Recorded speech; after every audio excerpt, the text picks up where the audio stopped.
पहला आवे तो वीडियो ने सब्सक्राइब करना भूलता नहीं, लाइक और शेयर करना भूलता नहीं दोस्तों। DDPDS लेकर आता हूँ मैं वीडियो।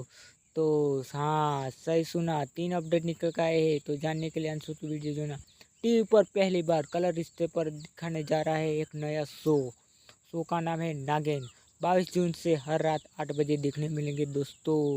तीसरी अपडेट निकल का है जी एक्शन पर दी बड़ी मूवी देखने मिलेंगे दोस्तों। मूवी तो आपको देखने मिलेंगे टीवी पर पहली बार। मूवी का नाम क्या है तो जानने के लिए अंत સુધી वीडियो जोड़ना।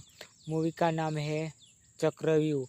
18 जून से शाम 7 बजे देखने मिलेंगे दोस्तों।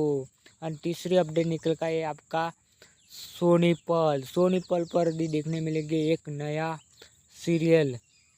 तो सीरियल का क्या नाम है जानने मिलेंगे बहुत जल्द।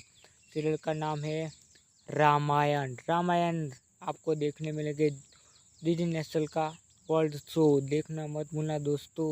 અને નવી અપડેટ જાણने के लिए हमारे चैनल सब्सक्राइब करना भूलता नहीं दोस्तों।